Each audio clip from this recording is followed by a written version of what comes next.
بسم اللہ الرحمن الرحیم نحمده ونصلی ونسلم علی رسولہ الکریم وعلی آلہ الطیبین واصحابہ الطاہرین اما بعد۔ حضرات گرامی، چند دن پہلے ایک واقعہ رونما ہوا کہ ایک شادی شدہ خاتون نے، جس کا شوہر بھی موجود ہے اور اللہ نے اولاد سے بھی نوازا ہے، 6 بیٹیاں ہیں، بیٹے بھی ہیں، تو وہ عدالت کے ذریعے سے خلا لے لیتی ہے، جیسا کہ ہمارے ہاں پاکستان میں مروجہ طریقہ ہے کہ عورتیں اور جگہ کوئی شخص پسند آ جاتا ہے تو پھر عدالت کا دروازہ کھٹکھٹاتی ہیں، اور عدالتی نظام ایسا ہے کہ شوہر کو چاہے پتہ ہو یا نہ ہو، وکیل صاحب نے چند پیسے لے لینے ہیں اور نوٹس جو ہے غلط ایڈریس پر بھیج کر یک طرفہ، جج صاحب کو بھی پتہ ہے کہ میں یک طرفہ جو ہے فیصلہ دے رہا ہوں، اس کے علم میں بھی ہوتا ہے، اور یقیناً اس نے یہ پڑھ بھی رکھا ہے کہ طلاق دینے کا حق یا خلا کرنے کا حق جو ہے وہ شوہر کو ہے۔ علماء سے سنتا ہے، کیونکہ اسلامی ملک میں رہ رہے ہیں، مسلمان ملک ہے، لیکن کیونکہ وہ بیچارے مجبور بھی ہیں، اور ان کی تربیت بھی اس انداز سے کی جاتی ہے کہ ہم نے مغرب کو دیکھنا ہے، اسلام کو نہیں دیکھنا، کیونکہ وہاں ہمارے بچے پڑھ رہے ہیں، ہمارے وہاں گھر ہیں یا گھر بنائیں گے بعد میں، تو اس لیے عورتوں کو وہ زیادہ اہمیت دیتے ہیں، مغرب کو زیادہ اہمیت دیتے ہیں، پھر وہ عورت کو یک طرفہ جو ہے فیصلہ کر دیتے ہیں۔ خلا تو نہیں ہوتی ہے، فسخ نکاح ہے، جبکہ انہیں پتہ نہیں ہوگا یہ فسخ نکاح ہے یا خلا ہے۔ تو عدالت نے فیصلہ دے دیا۔ اب وہ عورت جو ہے، اس کے جو بچے ہیں، بیٹیاں ہیں، خوب رو رہی ہیں، پاؤں پکڑ رہی ہیں کہ خدا را اس خاتون کا شوہر بھی موجود ہے کہ آپ نہ کریں ایسے، رو رہی ہیں، خوب گڑ گڑا رہی ہیں، لیکن وہ خاتون جو ہے اپنے نئے شوہر کے ساتھ چلی جاتی ہے۔ ہو سکتا ہے عدالت نے فیصلہ دے دیا ہو، وہ عدت بھی گزار چکی ہو، لیکن واضح اگر فیصلہ اس وقت دیا ہے تو اس نے عدت بھی تو گزارنی ہوگی، کیونکہ شوہر تو موجود ہے۔ نہ جانے کیا معاملات ہیں، اللہ ہی بہتر جانتا ہے۔ حضرات کرام، یہ بات یاد رکھیں کہ اولاد اللہ تعالیٰ کی نعمت ہے۔ اللہ تعالیٰ جسے بھی اولاد دے دے، وہ شخص جو ہے خوش نصیب ہے، اور پھر اگر وہ اس کی تربیت اچھے طریقے سے کرے، اچھے طریقے سے تربیت کرے، اس کی دیکھ بھال کرے، اس کی تعلیم دے، اس کی شادی کر دے، چاہے ماں ہے باپ ہے، دونوں ہی، ماں کا تو زیادہ کردار ہوتا ہے، ماں تو بچے کو پیٹ میں رکھتی ہے، 9 ماہ اس سے کم و بیش جو ہے پیٹ میں رکھتی ہے، اس کے بعد جو ہے اس بچے کو جنم دیتی ہے، تو یہ 6 سے 8 بچے جو ہے وہ پیدا کر چکی ہے، اور انہیں بڑا بھی کر چکی ہے، پوری جو ہے اس کی فکر کی، ان کی تعلیم کی، تربیت کی فکر کی، اسے کھلایا پلایا۔ لیکن اب جو ہے اس سے کیا ہو گیا، اس خاتون کو ایک نیا آدمی جو ہے پسند آ گیا، اگرچہ خبریں ایسے مل رہی ہیں کہ اس کے تعلقات تھے، شوہر جیل میں تھا، کوئی کیس بنا ہوگا، اس کے تعلقات تھے، تو یہ غلط تعلقات کے نتیجہ جو ہے یہ نکلتا ہے کہ پھر عورتیں جو ہے نہ شوہر کو دیکھتی ہیں، جس کے ساتھ میں نے نکاح کیا ہے، شرعی نکاح کیا ہے، اسے بھی اہمیت نہیں دیتی، اور پھر بچوں کو بھی نہیں دیکھتی۔ تو بتا مجھے یہ رہا تھا کہ اولاد جو ہے یہ اللہ تعالیٰ کی نعمت ہے، اور ان کی اگر اچھے انداز سے تربیت ہو جائے تو یہی بچے جو ہیں ماں باپ کے لیے مغفرت و بخشش کا ذریعہ بنتے ہیں، خاص کر کے بیٹیوں کے حوالے سے تو بکثرت احادیث ہیں، اور رسول اللہ صلی اللہ تعالیٰ علیہ وسلم نے فرمایا کہ جو 3 بچوں کی، بیٹیوں کی جو ہے پرورش کرتا ہے، بیٹیاں ہوں یا بہنیں ہوں، بیٹیوں کا تذکرہ ہے، تو فرمایا کہ وہ بیٹیاں جو ہے اس شخص، یعنی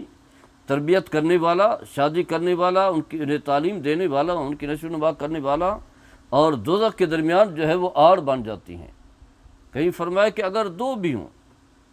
تو یہاں تو 6 بچیاں ہیں، تو جس طرح باپ کے لیے بنتے ہیں اسی طرح ماں کے لیے بھی بنے گی۔ اور پھر رسول اللہ صلی اللہ تعالیٰ علیہ وسلم کا جو فرمان ہے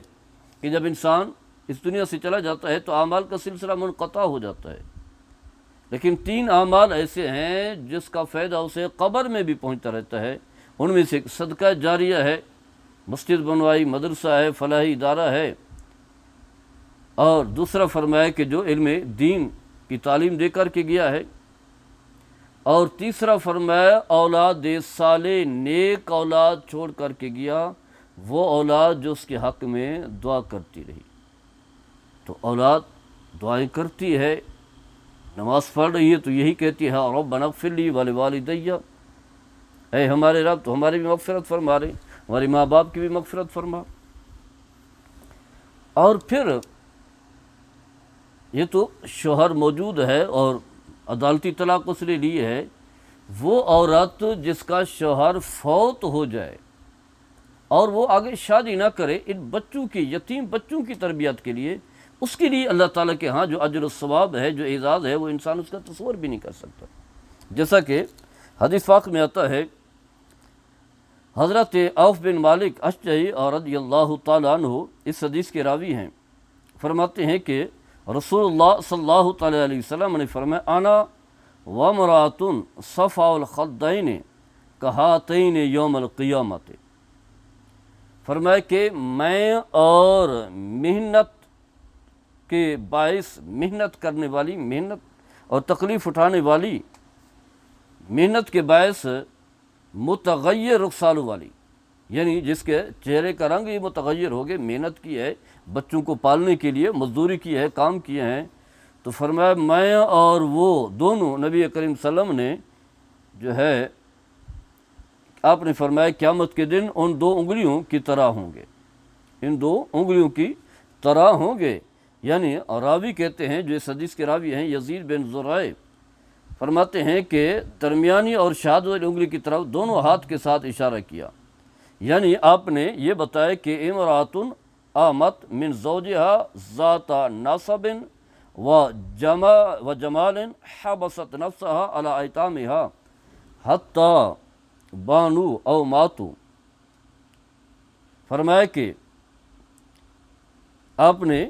یعنی فرمایا کہ ایسی عورت جو بیوہ ہو گئی اور صاحب حسب و نسب ہے، اعلیٰ خاندان سے تعلق بھی ہے، خاندان بھی اعلیٰ ہے اور خوبصورت بھی ہے، حسن و جمال والی بھی ہے، اس کے باوجود جو ہے شادی نہیں کرتی اور یتیم بچوں کی پرورش کے لیے اپنے آپ کو جو ہے محبوس کر لیتی ہے، یہاں تک کہ وہ بچے وہ بالغ ہو جائیں یا اس دنیا سے چلے جائیں، تو فرمایا کہ میں اور وہ عورت ہم دونوں جو ہے ایک ساتھ جنت میں داخل ہوں گے۔ تو یہ تو بیوہ عورت کے بارے میں ہے جس کا شوہر فوت ہو چکا ہے، آگے وہ شادی نہیں کرتی اور اسی فکر میں ہوتی ہے کہ میں نے اپنے بچوں کو جو ہے وہ دیکھنا ہے، انہیں تعلیم دینی ہے، انہیں بڑا کرنا ہے، ان کی شادیاں جو ہیں وہ کرنی ہیں۔ تو اس کے بارے میں یہ اعزاز ہے، جبکہ یہ خاتون جو ہے یہ تو پہلے ہی شادی شدہ ہے، شوہر بھی موجود ہے، زندہ ہے، فوت بھی نہیں ہوا، یہ بیوہ بھی نہیں، اس کے باوجود جو ہے وہ بھاگ کر کے شادی کر کے جا رہی ہے۔ اور پھر رسول اللہ صلی اللہ تعالیٰ علیہ وسلم نے فرمایا کہ وہ عورت جو بلا وجہ طلاق لیتی ہے، فرمایا وہ جنت کی خوشبو تک بھی نہیں پائے گی۔ اسی طرح حضرت ابو ہریرہ رضی اللہ تعالیٰ عنہ اس حدیث کے راوی ہیں، فرماتے ہیں کہ رسول اللہ صلی اللہ تعالیٰ علیہ وسلم نے فرمایا انا اول من یفتح باب الجنت الا انی ارى امرأة تبادر بی فاقول لها ما لک ومن انت، فرمایا سب سے پہلے میں جنت کا دروازہ کھولوں گا، تاہم ایک عورت کو میں آگے جاتے ہوئے، پہلے جاتے ہوئے، سبقت لے جاتے ہوئے دیکھوں گا، تو اسے کہوں گا کہ تمہارا معاملہ کیا ہے، تمہارا معاملہ جو ہے وہ کیا ہے، اور تم جو ہے وہ کون ہو؟ تو وہ کہے گی فتقول انا امرأۃ قعدت علی ایتام لی، وہ کہے گی میں وہ عورت ہوں جو اپنے یتیم بچوں کی پرورش کے لیے فوت شدہ خاوند کے گھر بیٹھی رہی، یعنی شوہر فوت ہو گیا تو یتیم بچوں کے لیے جو ہے اسی گھر میں رہی، ان بچوں کو پالتی رہی، ان کی نشو و نما کرتی رہی، ان کی تعلیم میں فکر رہی، تو وہ مجھ سے آگے آگے جو ہے وہ جنت میں جا رہی ہوگی۔ تو یہ تو اس عورت کے بارے میں جس کا شوہر فوت ہو چکا ہے، لیکن وہ عورت جو ہے کتنی بد نصیب ہے جس کے بچے جو ہے پکار رہے ہیں، آؤ بکا کر رہے ہیں، رو رہے ہیں کہ آپ واپس آ جائیں، ہم آپ کو معاف کر دیں گے، جو بھی کمزوریاں غلطیاں کوتاہیاں ہوں گی جو انسان سے ہو جاتی ہیں، لیکن اس کے باوجود جو ہے وہ سب کو جو ہے پیچھے دھکیل کر بچوں کو، شوہر کو ایک فرضی نکاح جس کی کوئی بنیاد بھی نہیں، عدت بھی نہیں گزاری اور سارے معاملات بھی نہیں کیے، اس ایک اجنبی عورت مرد کے ساتھ جو ہے وہ جا رہی ہے۔ تو یہ بدبختی ہے ہمارے ہاں، اور یہ اس ملک پاکستان میں ہے، جبکہ اللہ تعالیٰ نے ہمیں گھر میں اسلام بھی عطا فرمایا، اسلام کے برکات میں اسلام کی تعلیمات بھی ہیں، لیکن ہم جو ہے دنیا کے پیچھے بھاگتے ہیں، ہمیں احساس نہیں ہوتا کہ ہمارا یہ جرم جو ہے کتنا بڑا جرم ہے اور اس سے ہمیں کتنا بڑا عذاب جو ہے ملے گا۔ اللہ تعالیٰ ہم سب کو عمل کرنے کی توفیق عطا فرمائے۔ وما علیہ الا البلاغ المبین۔